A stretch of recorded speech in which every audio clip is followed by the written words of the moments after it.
Halo Sobat Klik Pajak. Pada video tutorial kali ini, kita akan membahas penggunaan fitur baru di Klik Pajak loh.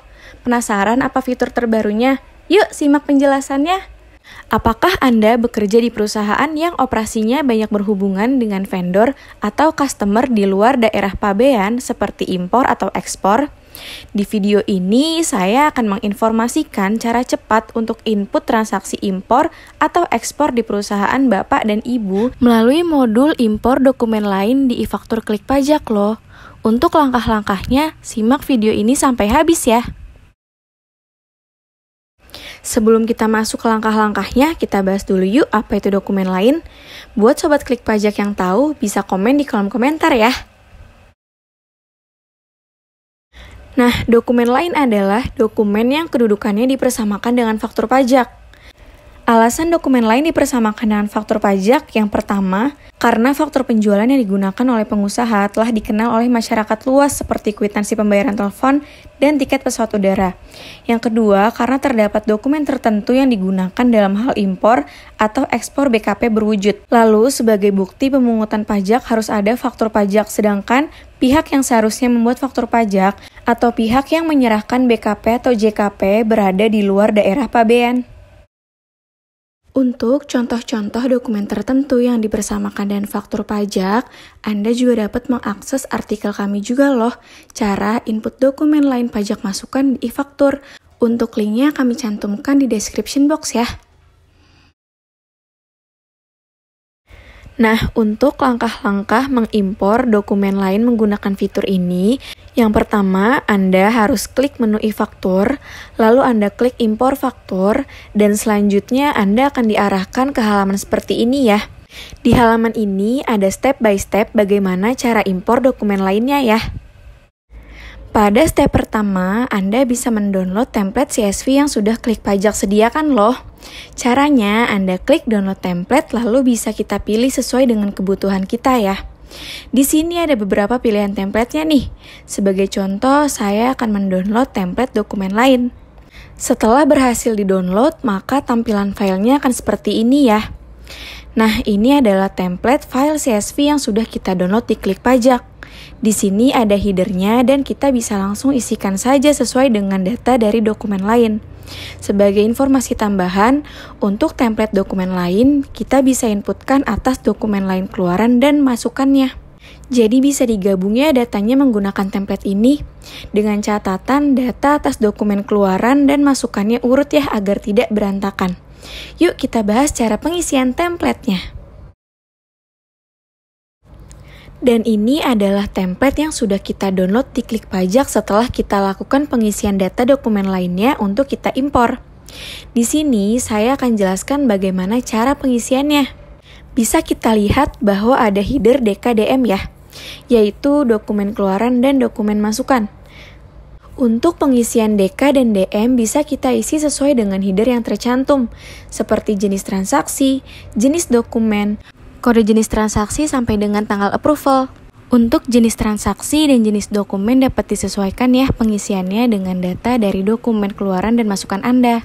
Setelah itu, kode jenis transaksinya bisa kita isikan sesuai dengan jenis transaksinya. Misalnya untuk kode jenis transaksinya kita isi 13 ya untuk dokumen keluaran dan 10 untuk dokumen masukannya. Setelah pengisian kode jenis transaksi, ada header faktur pengganti. Jika Anda pernah melakukan pembetulan faktur, maka bisa dicantumkan ya pembetulan yang keberapa. Misalnya pembetulan ke-1 atau pembetulan kedua. Namun, jika tidak pernah ada pembetulan, maka Anda bisa isi 0 saja untuk menghindari error. Selanjutnya, untuk nomor dokumen lain ganti itu tidak wajib diisi. Bisa diisi jika memang pernah ada penggantian atas dokumennya saja ya Sobat Klik Pajak.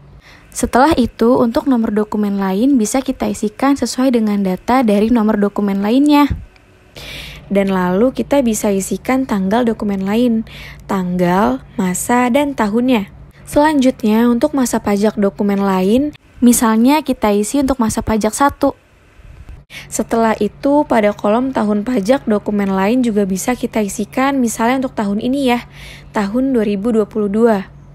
Untuk pengisian NPWP, Nama, dan alamat lawan transaksi bisa kita isikan sesuai dengan data dari lawan transaksi kita. Nah, untuk NPWP ini opsional ya Sobat Klik Pajak. Bisa disesuaikan saja dengan data dari lawan transaksi kita. Lalu bisa kita isi untuk jumlah DPP, jumlah PPN, dan jika ada jumlah PPNBM juga bisa kita inputkan.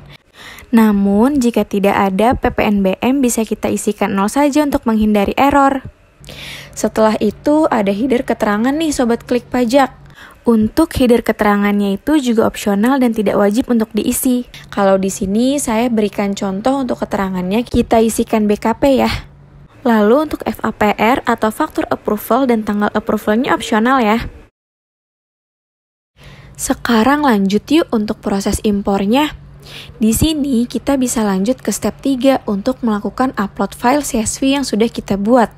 Langsung saja kita lampirkan untuk template file CSV yang sudah kita isikan. Kita klik upload file, lalu kita select aja nih file CSV yang sudah kita buat tadi. Ketika file CSV sudah terlampir, kita bisa klik impor sebagai draft ya. Lalu kita akan diarahkan ke halaman ini untuk melakukan cek apakah impor file CSV dari data dokumen lain kita berhasil.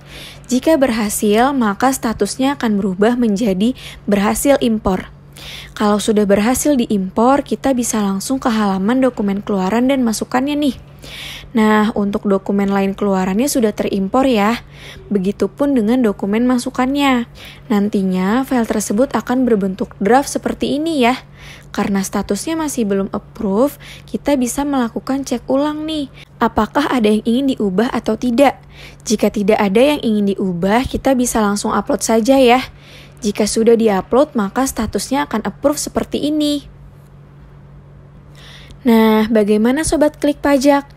Dengan fitur tersebut dapat membuat pekerjaan kalian sebagai staf pajak lebih efisien bukan? Karena kita tinggal copy-paste data dari dokumen lainnya saja dan kita bisa isikan pada template CSV-nya. Karena fitur ini membawa kemudahan untuk efisiensi pekerjaan Anda, jadi gunakan fitur ini segera ya. Sampai jumpa di video selanjutnya. Bye!